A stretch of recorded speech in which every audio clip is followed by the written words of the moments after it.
L'Évangile de Luc, chapitre 23. Ils se levèrent tous, et ils conduisirent Jésus devant Pilate. Ils se mirent à l'accuser, disant, « Nous avons trouvé cet homme excitant notre nation à la révolte, empêchant de payer le tribut à César et se disant lui-même Christ, roi. » Pilate l'interrogea, en ces termes, « Es-tu le roi des Juifs ?» Jésus lui répondit, « Tu le dis. » Pilate dit aux principaux sacrificateurs et à la foule, « Je ne trouve rien de coupable en cet homme. » Mais ils insistèrent, et dirent, « Il soulève le peuple, en enseignant par toute la Judée, depuis la Galilée, où il a commencé, jusqu'ici. » Quand Pilate entendit parler de la Galilée, il demanda si cet homme était galiléen. Et, ayant appris qu'il était de la juridiction d'Hérode, il le renvoya à Hérode, qui se trouvait aussi à Jérusalem en ces jours-là. Lorsqu'Hérode vit Jésus, il en eut une grande joie. Car depuis longtemps, il désirait le voir, à cause de ce qu'il avait entendu dire de lui, et il espérait qu'il le verrait faire quelque miracle. Il lui adressa beaucoup de questions, mais Jésus ne lui répondit rien.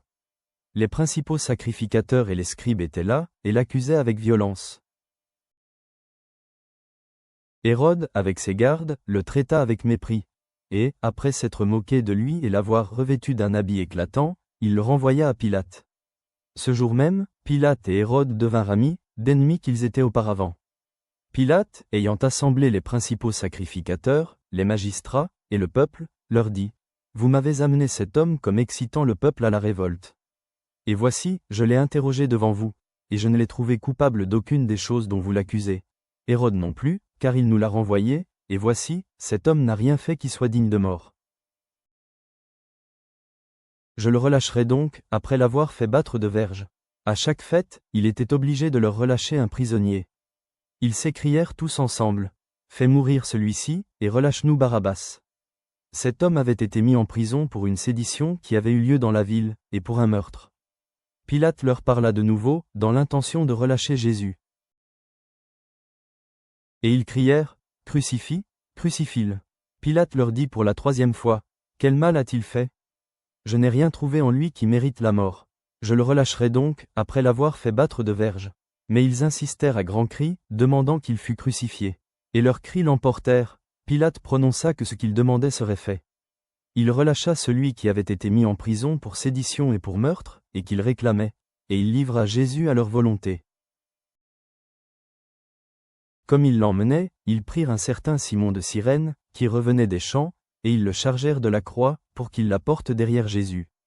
Il était suivi d'une grande multitude des gens du peuple, et de femmes qui se frappaient la poitrine et se lamentaient sur lui. Jésus se tourna vers elles, et dit, « Filles de Jérusalem, ne pleurez pas sur moi, mais pleurez sur vous et sur vos enfants. Car voici, des jours viendront où l'on dira, « Heureuses les stériles, heureuses les entrailles qui n'ont point enfanté, et les mamelles qui n'ont point allaité. » Alors ils se mettront à dire aux montagnes, « Tombez sur nous. » Et aux collines, « Couvrez-nous. »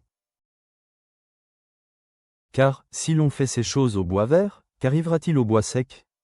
On conduisait en même temps 2 malfaiteurs, qui devaient être mis à mort avec Jésus. Lorsqu'ils furent arrivés au lieu appelé Crâne, ils le crucifièrent là, ainsi que les 2 malfaiteurs, l'un à droite, l'autre à gauche. Jésus dit, « Père, pardonne-leur, car ils ne savent ce qu'ils font. » Ils se partagèrent ses vêtements, en tirant au sort. Le peuple se tenait là, et regardait. Les magistrats se moquaient de Jésus, disant, « Il a sauvé les autres, qu'il se sauve lui-même, s'il est le Christ, l'élu de Dieu. »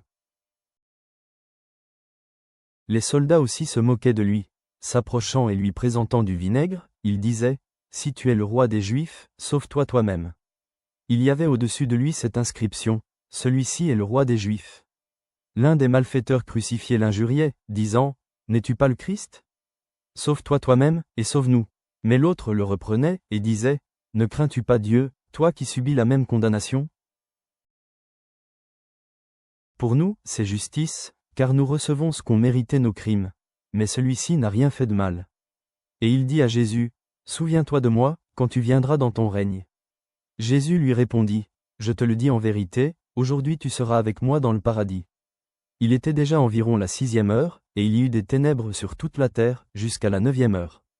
Le soleil s'obscurcit, et le voile du temple se déchira par le milieu. Jésus s'écria d'une voix forte, « Père, je remets mon esprit entre tes mains. » Et, en disant ces paroles, il expira. Le centenier, voyant ce qui était arrivé, glorifia Dieu, et dit, « Certainement, cet homme était juste. » Et tous ceux qui assistaient en foule à ce spectacle, après avoir vu ce qui était arrivé, s'en retournèrent, se frappant la poitrine. Tous ceux de la connaissance de Jésus, et les femmes qui l'avaient accompagné depuis la Galilée, se tenaient dans l'éloignement et regardaient ce qui se passait. Il y avait un conseiller, nommé Joseph, homme bon et juste, qui n'avait point participé à la décision et aux actes des autres. Il était d'Arimathée, ville des Juifs, et il attendait le royaume de Dieu. Cet homme se rendit vers Pilate et demanda le corps de Jésus. Il le descendit de la croix, l'enveloppa d'un linceul, et le déposa dans un sépulcre taillé dans le roc, où personne n'avait encore été mis. C'était le jour de la préparation, et le sabbat allait commencer. Les femmes qui étaient venues de la Galilée avec Jésus accompagnèrent Joseph, virent le sépulcre et la manière dont le corps de Jésus y fut déposé. Et, s'en étant retournées, elles préparèrent des aromates et des parfums. Puis elles se reposèrent le jour du sabbat, selon la loi. Seigneur, crucifié injustement mais pardonnant, intercède pour ceux qui sont accusés à tort dans les systèmes judiciaires. Promets le paradis aux voleurs, offre le salut aux repentants aujourd'hui.